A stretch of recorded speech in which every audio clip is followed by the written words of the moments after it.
You think I wouldn't notice, Tom? Linda's voice sliced through the kitchen like a knife through soft butter, sharp and unforgiving. She stood by the sink, hands gripping the edge, her silver-streaked hair catching the late afternoon sun streaming through the window.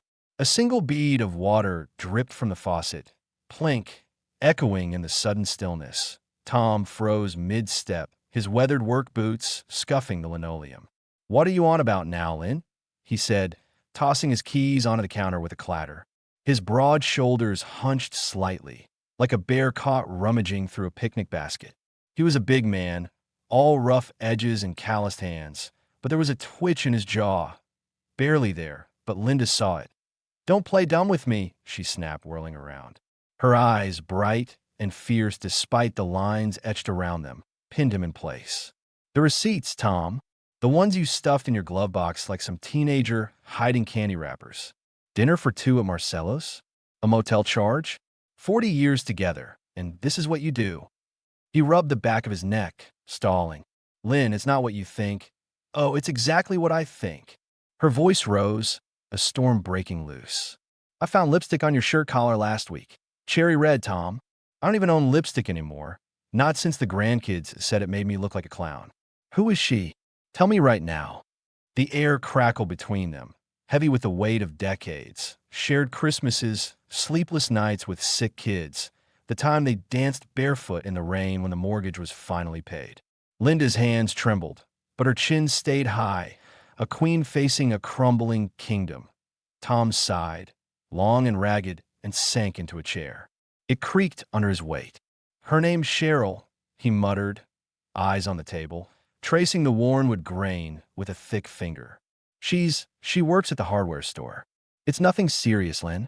Just stupid. Stupid." Linda laughed, a brittle, jagged sound.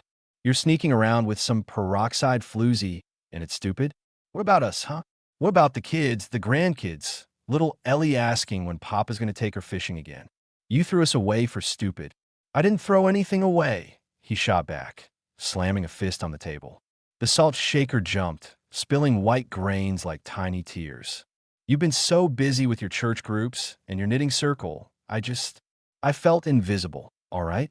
Cheryl, she listens. She laughs at my dumb jokes." Linda's mouth dropped open, then snapped shut. "Invisible? Oh, that's rich. I've washed your socks, cooked your dinners, kept this house from falling apart while you tinkered with that rusty truck. And you repay me by chasing a skirt young enough to be your daughter?"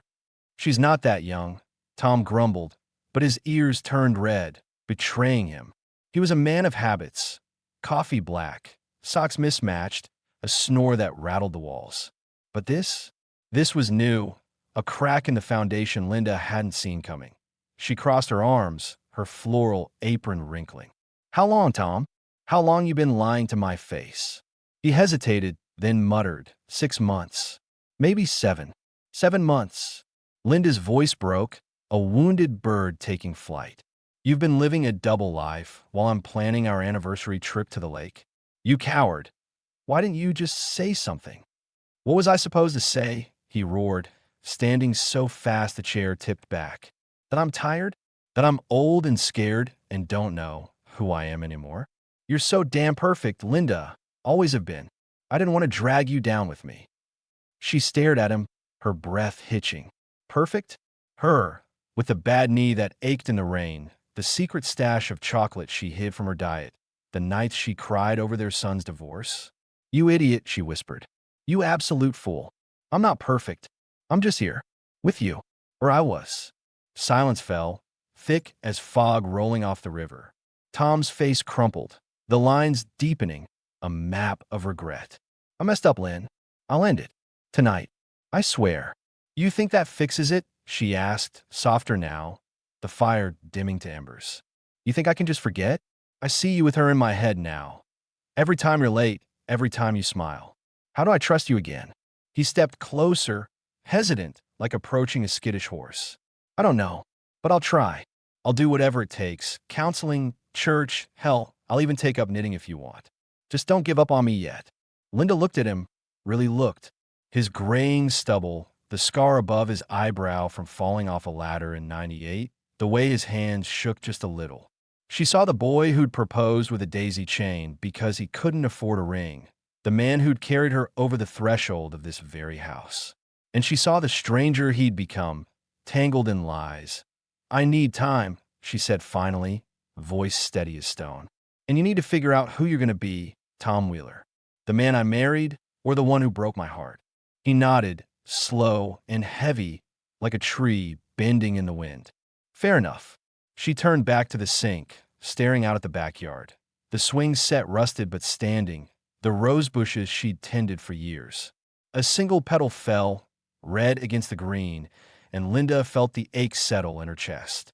Not gone. Not yet, but shifting like seasons turning over. "Start by calling her," she said without looking back. "Right now?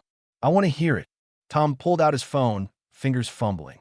The kitchen held its breath as the dial tone buzzed, a tiny sound carrying the weight of their world. Linda gripped the sink tighter, her knuckles white as the justice she'd always believed in fought to bloom again. Thorny, fragile, but alive. Linda and Tom Wheeler weren't always teetering on the edge of a crumbling marriage. Their story started decades ago, in a small-town diner where the coffee was strong and the jukebox played Elvis on repeat. "I spilled ketchup all over your shirt that day," Linda said once, laughing over a glass of iced tea on their porch. It was years later, the kids grown, the house quieter. "You looked at me like I'd ruined your life, Tom Wheeler, but you still asked me out." "Had to," Tom shot back, grinning that crooked grin of his, the one that showed the chipped tooth from a bar fight in '79. "You were the prettiest girl in that dump. Couldn't let some other fool snatch you up." He'd been 22 then, fresh from a stint fixing tractors, hands already rough as sandpaper. Linda, 19, was a seamstress's daughter, all fiery curls and big dreams of a family bigger than the one she'd grown up in. 2 parents, no siblings, a house too silent. "Wanted 6 kids, didn't I?" she'd muse sometimes, folding laundry while Tom tinkered with the truck in the garage. A whole circus of noise and chaos and love. "Got 3 instead," Tom would reply, wiping grease on his jeans. "And ain't that enough? Mark's got his law degree, Jenny's got the twins, and Pete, well, Pete's figuring it out." He'd chuckle, but there was pride there, deep as roots. 3 kids, a modest house with a wraparound porch, a life built brick by brick. Linda had traded her 6-kid dream for a sewing circle and church choir, her nimble fingers stitching quilts for grandbabies instead. Tom traded his wild youth for steady work at the lumberyard, climbing to foreman, a man who liked things solid. Wood, family, routine. But the cracks started small. "You ever think about more, Tom?" Linda asked one night, years back, staring at the ceiling while crickets sang outside. "Traveling, maybe? Seeing the world?" "World's fine right here," he'd grumbled, rolling over. "Got the lake, got you. What else I need?" She'd gone quiet then, her dreams of Paris or even just a road trip tucked away like old photos in a drawer. He didn't notice, or didn't want to. Tom's world was the truck, the yard, the Friday beers with the boys. Linda's grew wider. Friends, faith, the grandkids who called her Nana Lynn and begged for her oatmeal cookies. Then came the drift. "You're always gone," he'd mutter over breakfast, spoon clinking against his bowl. "Church this, knitting that. When's it my turn?" "Your turn?" she'd fire back, buttering toast with a little too much force. "I'm keeping this family stitched together while you snore through the evenings. Maybe if you'd join me sometime," but he never did. She stopped asking. He stopped complaining, out loud. Anyway, enter Cheryl. "She's just a kid at the store," Tom told himself the first time she laughed at his dumb pun about screws. Blonde, brassy, half his age, with a giggle like wind chimes and eyes that lingered. "You're funny, Tom," she'd say, ringing up his nails and paint. Funny. Linda hadn't called him that in years. One coffee turned into lunches, then dinners, then a motel. Keys slipped into his pocket with a wink. He didn't plan it, swore he didn't, but the lie grew legs, sprinting away from the man he'd been. Linda, meanwhile, clung to her anchors, family, home, the rose bushes she'd nursed through droughts. "These blooms are fighters," she'd tell her granddaughter Ellie, snipping a thorn. "Like us." She didn't know she was fighting too. Not yet. Just felt the chill creeping in, the late nights Tom blamed on overtime, the lipstick she dismissed as a fluke until the receipts screamed the truth they'd built a life on love and grit, aiming for forever. Her with a heart full of loyalty. Him with a quiet hunger he didn't name till it was too late. Now, here they stood, the past a tapestry unraveling thread by thread. Their words the only tools left to mend or cut it clean. The kitchen hummed with tension as Tom punched Cheryl's number into his phone. Linda stood rigid by the sink, arms crossed, the drip of the faucet marking time like a metronome. Plink, plink. The line rang once, twice, then Tommy. Cheryl's voice burst through the speaker, all syrup and sparkle. Was just thinking about you. You free tonight? I got this new dress, red tight. You'd love it. Linda's eyes narrowed, sharp as a hawk spotting prey. Tom coughed, his face flushing brick red. Cheryl, listen, hold on, sugar. Cheryl cut in, oblivious. I'm at the store. Big sale on paint rollers. You'd be proud. Oh, and guess what? I told my sister about us. You know, how you're leaving that old nag soon. She's thrilled. Linda's hand flew to her mouth, stifling a gasp. Tom's jaw dropped, the phone nearly slipping from his grip. What the hell are you talking about, Cheryl? He barked, voice gravelly with panic. I never said that. Sure you did. Cheryl chirped, bright as a bell. Last week, at the motel, you said Linda's all church and no spark, and you're done playing house. Said we'd get a place, maybe near the river. Ring any bells, Tommy? Linda's glare could have melted steel. Done playing house? She hissed, stepping closer, her voice low and lethal. That what I am to you, Tom? Some dried-up chore you're itching to ditch. No. Oh, yeah. Tom stammered, slamming the phone down to mute Cheryl's chatter. She's making it up. I never... Look, she's crazy, all right? Twists everything I say. Crazy, huh? Linda snatched the phone from his hand, hitting speaker again. Cheryl's voice spilled out mid-sentence. And I told her you're selling that truck to fund it. Tommy, cause you said it's just rust and memories now. Selling my truck? Tom roared, veins bulging in his neck.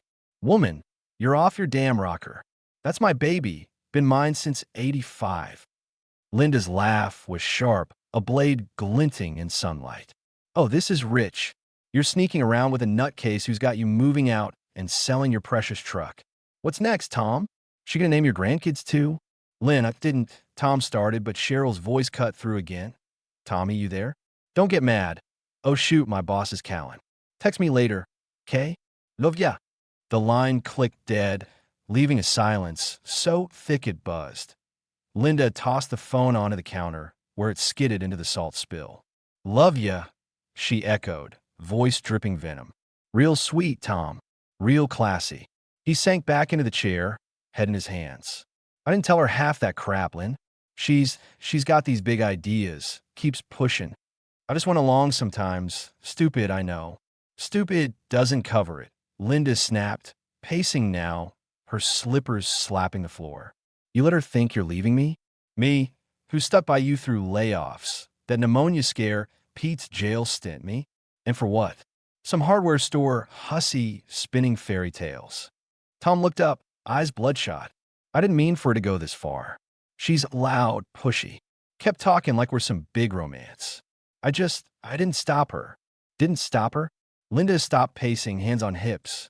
You're a grown man, Tom. You don't just not stop someone. You say no. You walk away.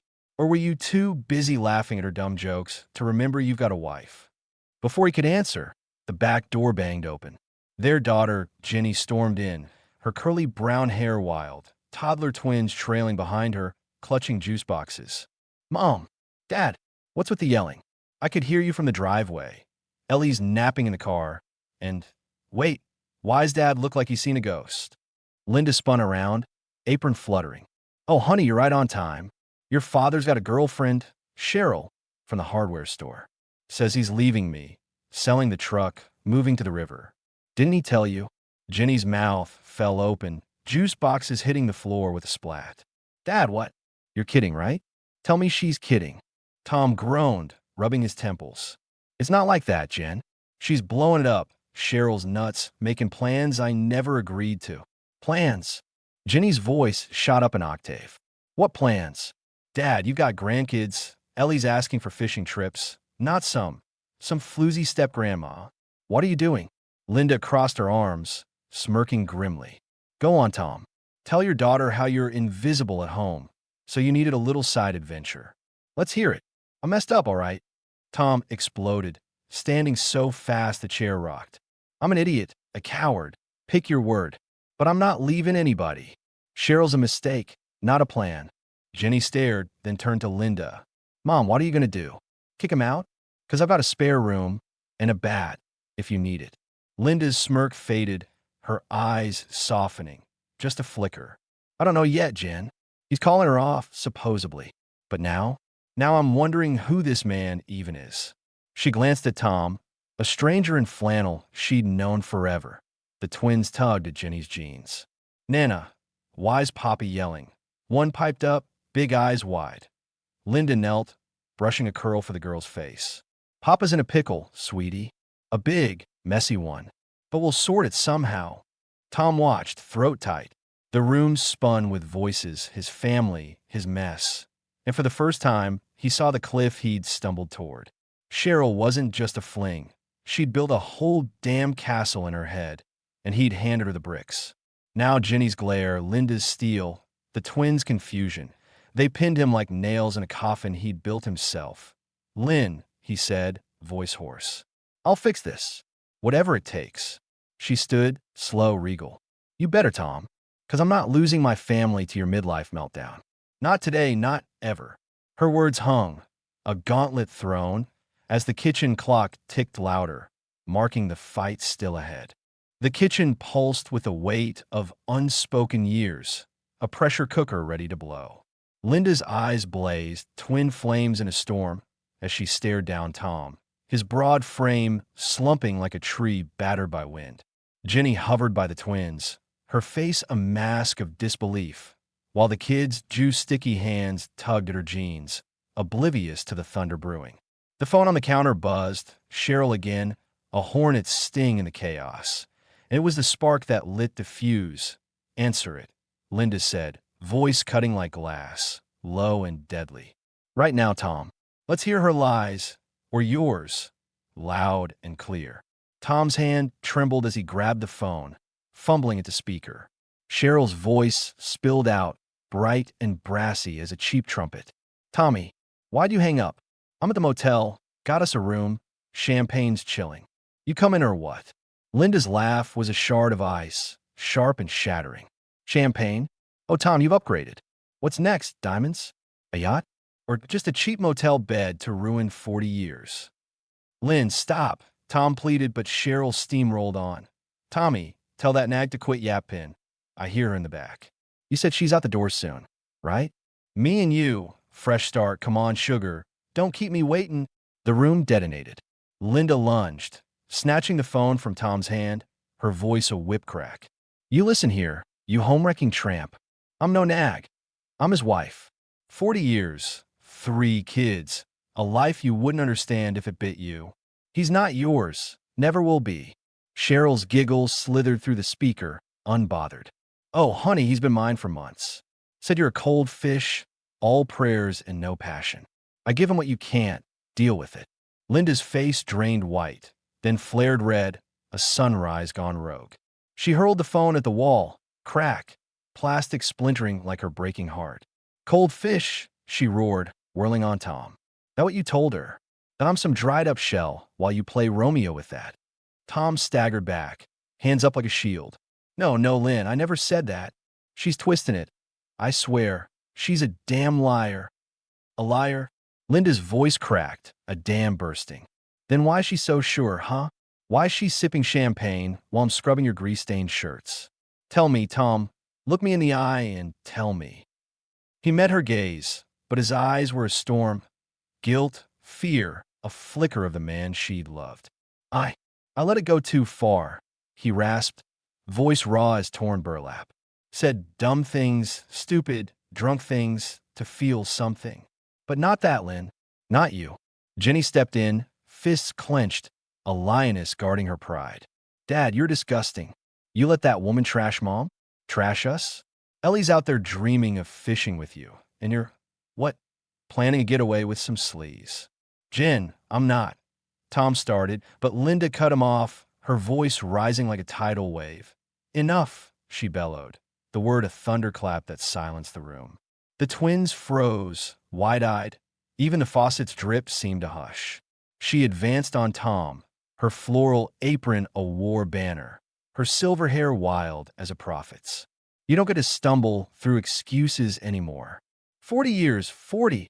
I gave you my youth, my tears, my everything. And you traded for motel sheets and a bottle blonde? You coward, you gutless fool. Tom's knees buckled, and he sank to the floor, a giant felled. Lynn, I'm sorry, he choked, tears streaking his stubbled cheeks, glinting like broken glass in the sun. I'm so damn sorry. I don't want her, I don't want any of it. I want you, always you. Then why? Linda's voice fractured, a sob clawing free. Why'd you break us?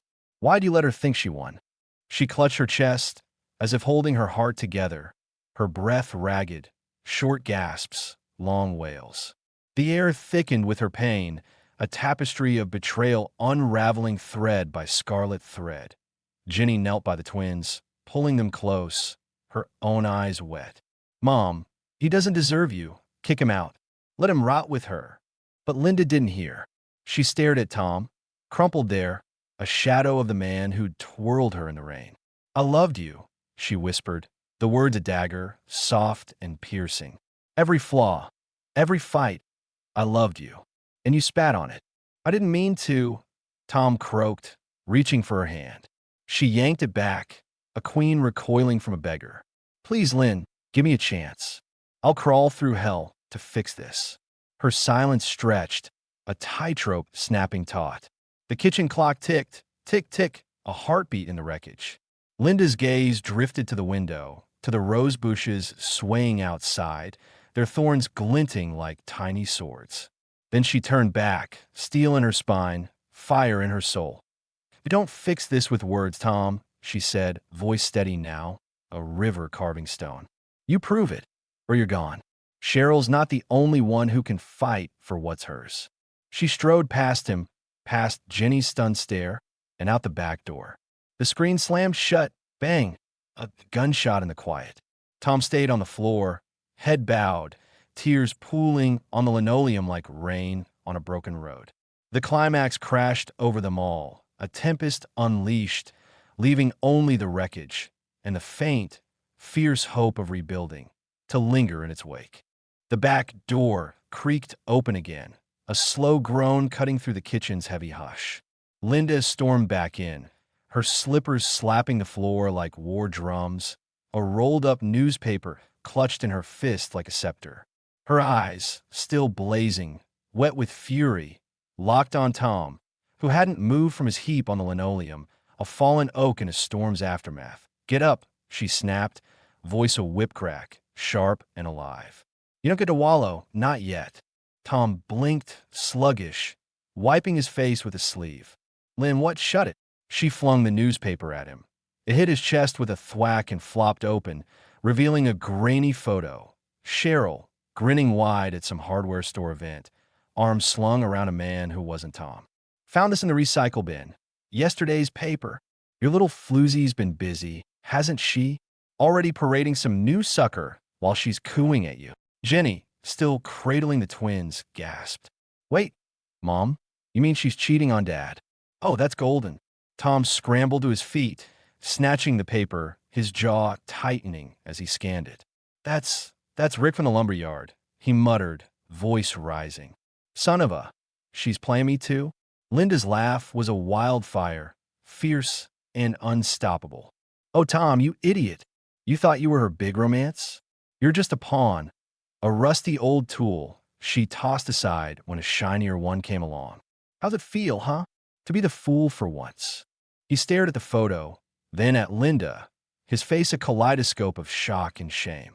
I didn't know, Lynn. Thought she. Damn it, I'm such a jackass. You think. Jenny cut in, smirking, bouncing a twin on her hip. Dad, you got played by a two-bit hustler. Mom's right. You're a fool. But now you're our fool again, yeah? Linda crossed her arms, her apron wrinkled but regal. Here's the deal, Tom, she said, voice steady as granite, though her eyes still shimmered with the storm's edge. You're done with her, done with all of it. You're calling her, ending it, right here, right now. Then you're sleeping on the couch till I say otherwise. You want to fix us? You earn it, day by day, sweat and tears. Got it. Tom nodded, fast like a kid caught sneaking cookies. Yeah, Lynn, I got it. I'll do it. I'll do anything. He grabbed his phone, cracked screen and all, dialed Cheryl with shaking fingers, and hit speaker. The twins giggled, sensing the shift as the line rang. Tommy. Cheryl's voice purred through, syrupy as ever. Finally, you coming over, sugar? No. Tom barked, loud enough to rattle the salt shaker. We're done. Cheryl. Over. You're a liar and a cheat. Saw you with Rick in the paper. I'm staying with my wife, my real family. Lose my number. A beat of silence, then Cheryl's laugh, high and brittle. Oh, please, Tommy, you're no prize. Keep your nag. I'm upgrading anyway. The line clicked dead, a guillotine dropping. Linda exhaled, long and slow, a wind settling after a tempest. Good, she said, firm but softer now. That's step one. Step two? You're taking me to Marcello's tomorrow. Dinner, just us. No motels, no lies. We start there. Tom met her gaze, tentative hope flickering in his red-rimmed eyes. Marcello's. Yeah, Lynn, I'll make it right. Swear it. Jenny grinned, nudging the twins toward the door. Come on, munchkins, let's get Ellie. Nana and Papa need a minute. She winked at Linda. You got this, Mom. He's not going anywhere. Linda watched them go, then turned to Tom, her voice a quiet blade. You're damn right he's not. This is our life, Tom. Ours. You built it with me, and you don't get to burn it down. We fight for it together. He stepped closer, hesitant, then took her hand. She didn't pull away this time. Together, he echoed, voice rough but sure. The kitchen settled, faucet dripping, clock ticking, rose bushes swaying outside. The fire had burned out, leaving embers of resolve. Linda squeezed his hand, just once, a vow sealed in the wreckage. No more shadows, no more games, just them, scarred but standing, roots deep and unbroken. So that's it, huh? Jenny said, leaning against the kitchen counter a week later, sipping coffee while the twins scribbled crayons at the table. Dad's big fling blew up, and you're giving him a shot to fix it? Linda nodded, stirring sugar into her own mug, her silver hair catching the morning light. Yep, started with me, catching him red-handed, receipts, lipstick, the works. Who's Cheryl? I asked, and oh, he squirmed. Thought he could sneak around after 40 years. 40 years. Jenny whistled, shaking her head. Then what? He groveled. More like crumbled, Linda said, a wry smile tugging her lips. I made him call her. Right here, speaker on. She's all Tommy, champagne's chilling.